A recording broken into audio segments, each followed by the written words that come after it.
Trump had just declared, "My family is complete. I have nothing to hide." But the DNA test results in Jasmine Crockett's hand proved that Trump had a child in 1998 and had been hiding her for 26 years. 63 seconds later, America would learn Trump's darkest secret. The House Oversight Committee hearing on presidential family financial disclosures had been scheduled as routine government accountability theater. The kind of procedural examination that generates minimal public interest and predictable partisan sparring. Donald Trump had agreed to testify voluntarily, confident in his ability to deflect questions and control the narrative as he had done countless times before. For the first 2 hours, it had proceeded exactly as his legal team had anticipated. Trump had masterfully navigated softball questions from Republican members about the challenges of maintaining family privacy while serving in public office.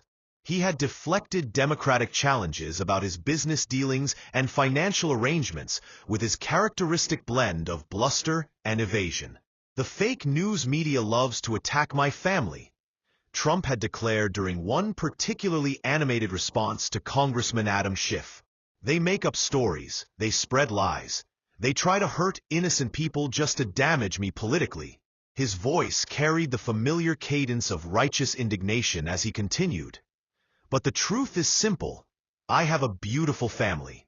5 wonderful children who I love more than anything. A wife who supports me completely. We're a normal American family dealing with the abnormal pressures of political life." The Republican members nodded approvingly. This was exactly the kind of humanizing testimony that could help rehabilitate Trump's image ahead of his campaign for a second non-consecutive presidential term. "My family is complete," Trump concluded, his voice rising with paternal pride. "I have nothing to hide about my children, my relationships, or my commitment to the people I love most in this world." The cameras capture him perfectly, confident, paternal, seemingly genuine in his devotion to his family. It was vintage Trump, using personal narrative to deflect from political vulnerabilities. But Jasmine Crockett wasn't applauding. She was studying a sealed manila envelope that had been hand-delivered to her office just hours before the hearing by someone who had identified themselves only as a friend of truth and justice. The envelope contained documents that would shatter the Trump family narrative more completely than any political opposition research ever could. "Mr. Trump," Jasmine said, her voice cutting through the settling applause with surgical precision, "I appreciate your touching testimony about family love and completeness." Trump's expression remained confident, but something flickered behind his eyes. A recognition that the tone had shifted in a way he couldn't immediately control. "Thank you, Congresswoman. I have some questions about your statement that your family is complete and that you have 5 children." The specificity was ominous. Jasmine wasn't asking general questions about family values or parenting philosophy. She was drilling down into specific numbers, specific claims that could be documented and verified. Trump's media training kicked in immediately. "I'm proud of all my children. Don Jr., Eric, Ivanka, Tiffany, and Barron. They're incredible kids who've grown into successful adults." "All 5 of them," Jasmine said, her tone maddeningly neutral. "That's right. All 5, Mr. Trump," Jasmine said, opening the manila envelope and lifting out the first document. "Are you familiar with Isabella Rodriguez?" The name hit the hearing room like a lightning strike. It meant nothing to the committee members, the press, or the millions of Americans watching on television. But the effect on Donald Trump was immediate and devastating. His face went completely white. His mouth opened, then closed. The confident performance he had been delivering for 2 hours evaporated in an instant, replaced by the raw panic of a man watching his deepest secret being exposed to the entire world. I don't know what you're talking about," he managed, but his voice carried none of its usual authority. "Isabella Rodriguez," Jasmine repeated, holding up what appeared to be an official document. "Born September 23, 1998, at Mercy General Hospital in Los Angeles. According to this birth certificate, the father is listed as Donald J. Trump. The silence in the hearing room was absolute. 26 years of carefully guarded secrets were being exposed in real time on national television, and everyone present understood they were witnessing something unprecedented in American political history. Trump tried desperately to regain his composure. That's impossible. I don't know anyone named Rodriguez. This is clearly a fabricated document.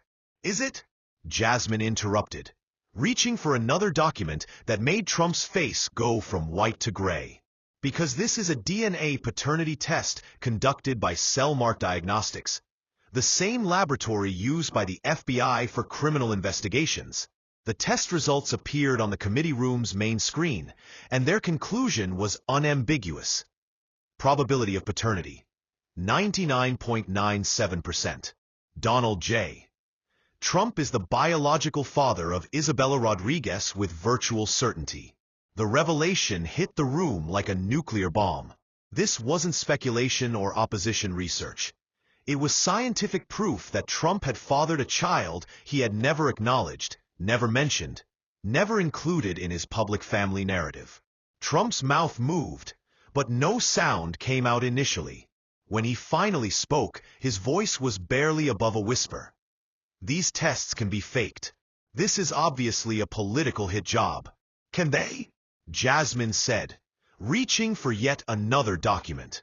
Because according to these court records from Los Angeles County, this DNA test was conducted as part of a child support case filed against you in 1999.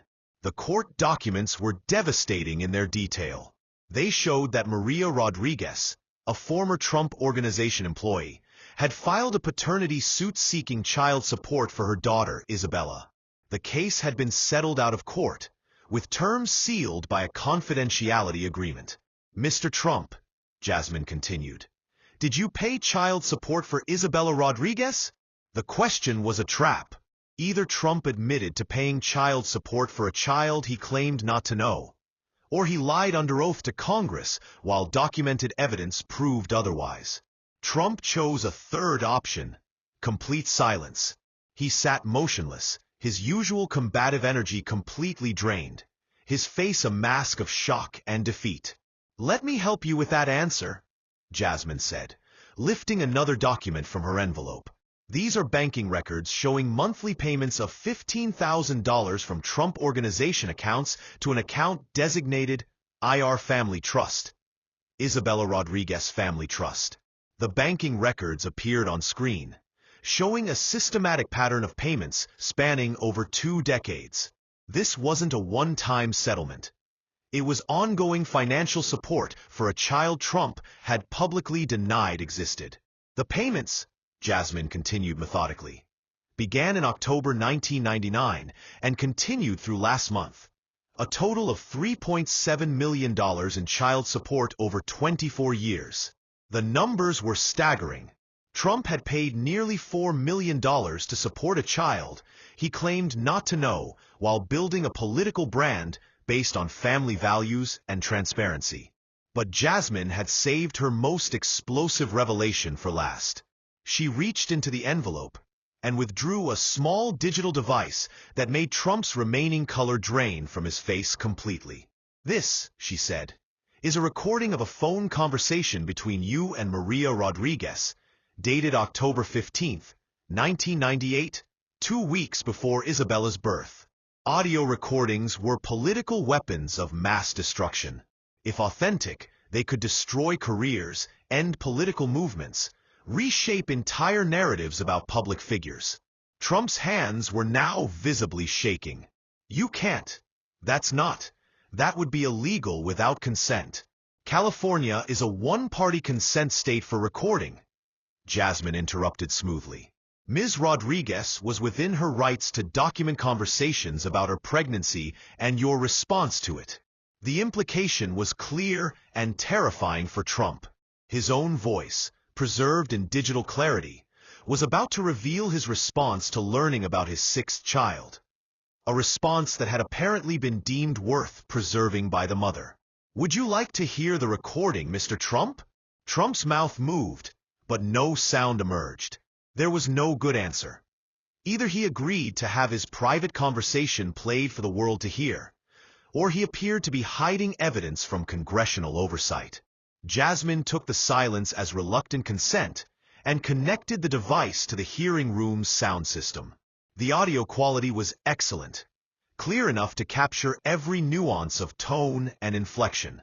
The recording began with Maria Rodriguez's voice, nervous but determined. "Donald, I need to tell you something. I'm pregnant, and you're the father." There was a long pause before Trump's voice responded, and when it came, it was cold, calculating, completely different from his public persona. "How do you know it's mine?" "Because you're the only person I've been with.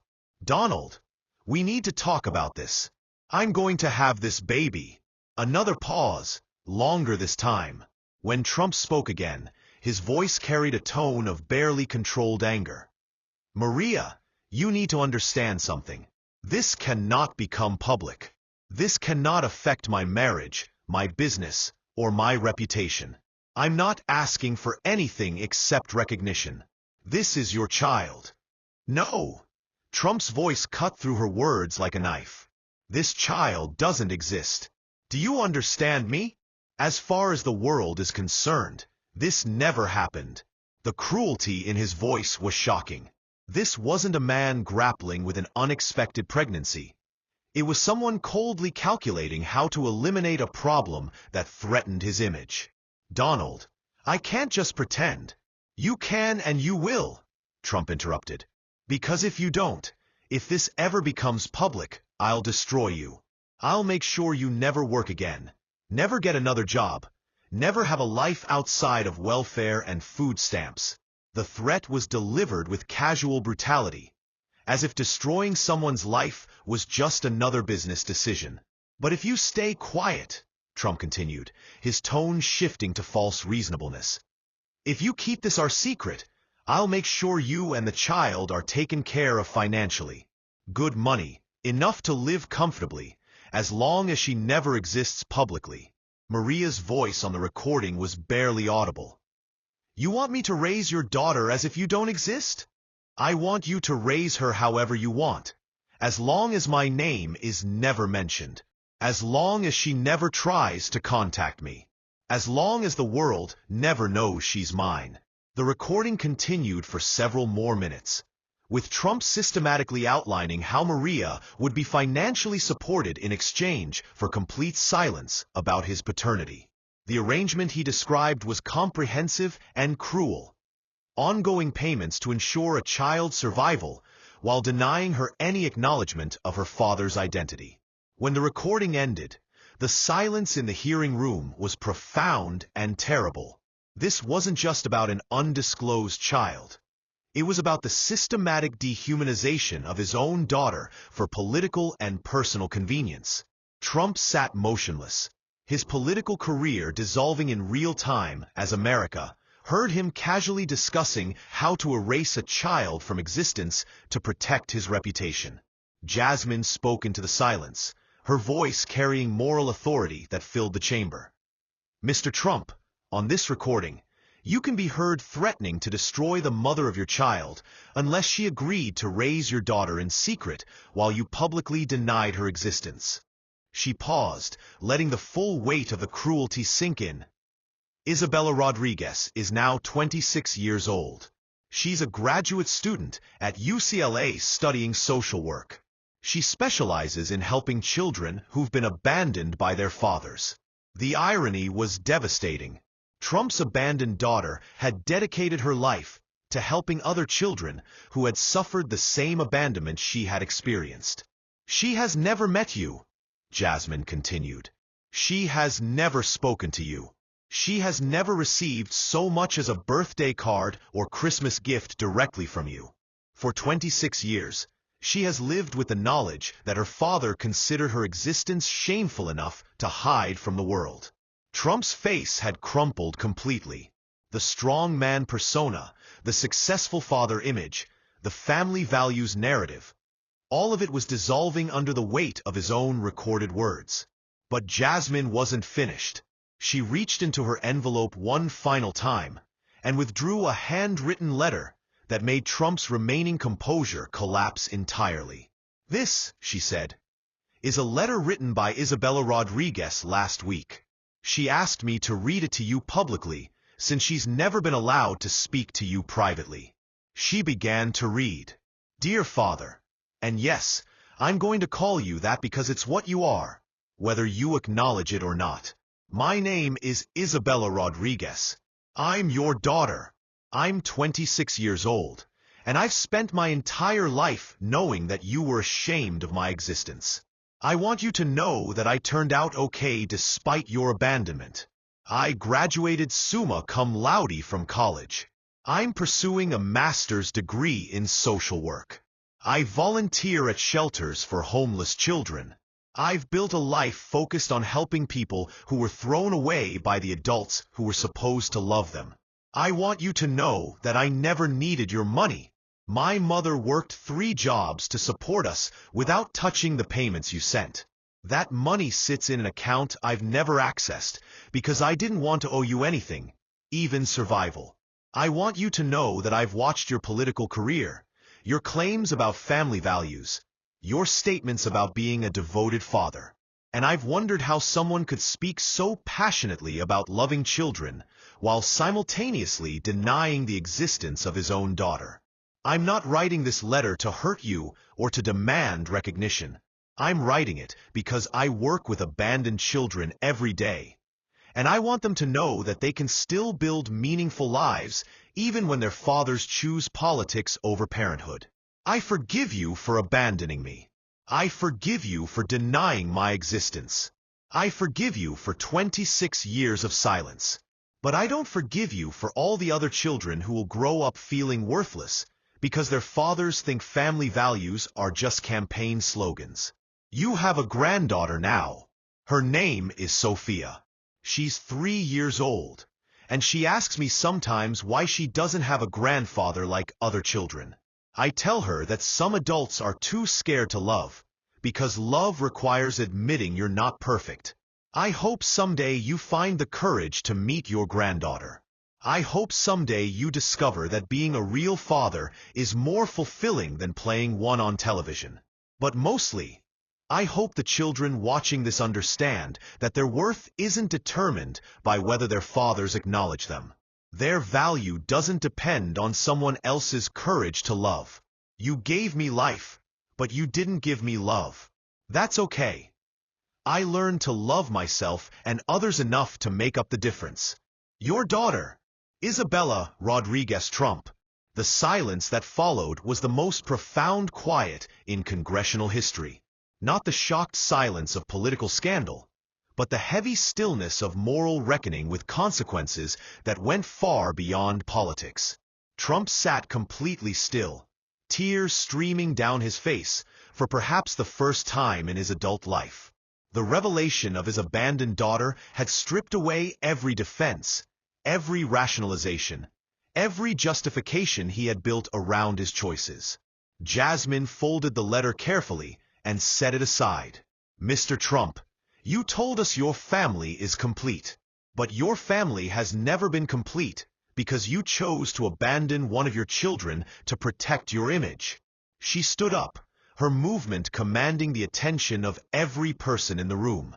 Isabella Rodriguez exists. She's accomplished, she's compassionate, she's everything a father should be proud of. And she spent 26 years knowing that her own father was ashamed of her existence. The moral weight of the revelation was crushing. This wasn't about political hypocrisy or campaign finance violations. It was about a man who had abandoned his own child and then built a political career claiming to represent family values. The question isn't whether you have 5 children or 6, Jasmine continued. The question is how someone who abandoned his own daughter gets to lecture America about family responsibility. Trump remained silent because there was no answer. How do you defend 26 years of denying your own child's existence? How do you explain paying millions to keep her hidden, while claiming to be a devoted father to your other children? The hearing ended not with political theater or partisan sparring, but with the complete moral collapse of one of America's most visible public figures. Trump left the witness table, having lost not just political credibility, but any claim to basic human decency. The aftermath was swift and merciless. Isabella Rodriguez's story became front-page news across the globe, not because of political implications, but because of its profound human impact. The image of a successful young woman who had overcome abandonment by her famous father resonated with millions of people who had experienced similar rejection. Within days, Isabella was invited to speak at conferences about abandoned children, single-parent families, and resilience in the face of rejection. Her message was simple but powerful. Children's worth doesn't depend on their parents' acknowledgement. I spent years wondering what was wrong with me that made my father unwilling to love me, she told a packed auditorium at UCLA. Now I understand that the problem was never with me. It was with someone who couldn't love authentically because authenticity threatened his constructed image. Her speeches became viral phenomena, shared by millions of people who connected with her message about finding self-worth despite parental abandonment. The abandoned daughter had become a voice for every child who had been rejected, denied, or hidden by parents more concerned with their own interests than their children's well-being. Trump's political career effectively ended the day Isabella's letter was read publicly. The revelation that he had abandoned his own daughter while campaigning as a family values candidate destroyed his credibility with evangelical supporters, suburban women, and even many of his core supporters who had children of their own. Campaign contributions dried up as donors realized that the Trump brand had been permanently damaged by the exposure of his cruelest secret. Political allies distanced themselves from someone who could abandon his own child for political convenience. But perhaps most significantly, the scandal triggered a broader examination of how political figures used family narratives to manipulate voter emotions while hiding the reality of their personal relationships. Investigative journalists began examining other political families with new skepticism, looking for evidence of hidden children, concealed relationships, and authentic versus performed family dynamics. The discoveries were shocking in their scope. Senator William Chun of Oregon was found to have 3 undisclosed children from relationships he had concealed to maintain his image as a devoted husband. Governor Patricia Williams of Nevada had paid millions to keep her same-sex relationship secret while publicly promoting traditional marriage values. Congressman Robert Martinez of Florida had abandoned 2 children from his first marriage, cutting off all contact and financial support when their existence became inconvenient for his political ambitions. The pattern was clear and disturbing. Many political figures had treated family relationships as political tools rather than human connections, hiding children, spouses, and relationships that didn't serve their electoral interests. The public reaction was swift and overwhelming. Protests erupted outside political offices across the country, with signs reading, "Where are the hidden children?" and "Family values equals family lies." But the most powerful response came from the children themselves. Inspired by Isabella Rodriguez's courage in speaking publicly about her experience, dozens of other abandoned or hidden children of political figures began coming forward with their own stories. The stories were heartbreaking in their similarity. Children who had been paid to stay silent about their parentage, families who had been broken apart for political convenience, young people who had grown up believing they were shameful secrets rather than beloved children.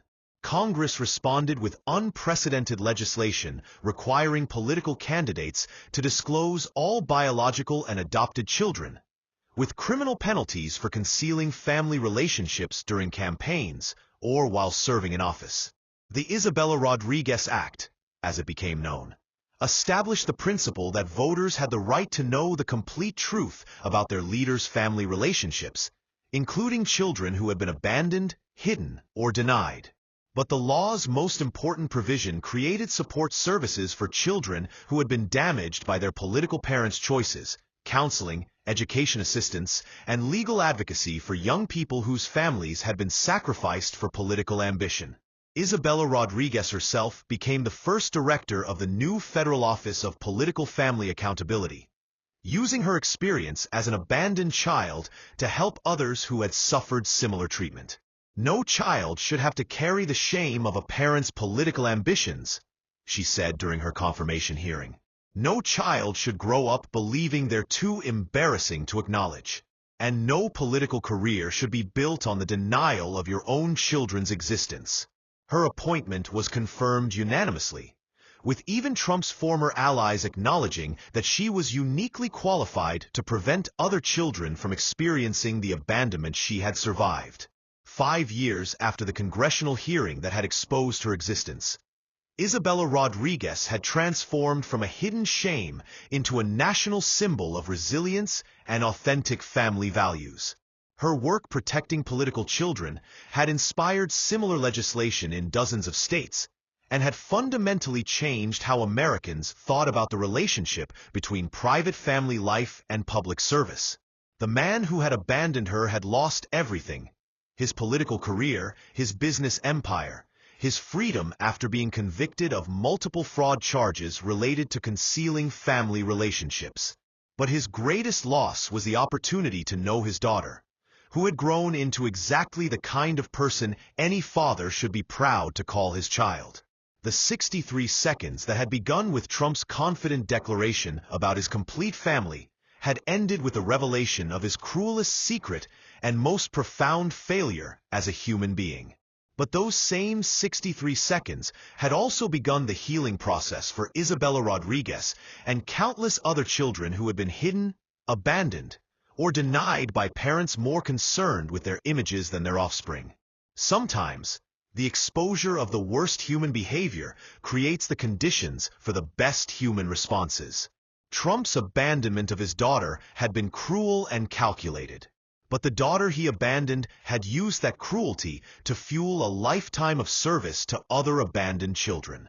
In the end, Isabella Rodriguez had become everything her father had never been: authentic, compassionate, and genuinely committed to family values that put children's well-being ahead of adult convenience. The secret child had become America's most visible advocate for abandoned children. And sometimes, that's exactly the justice that broken families need.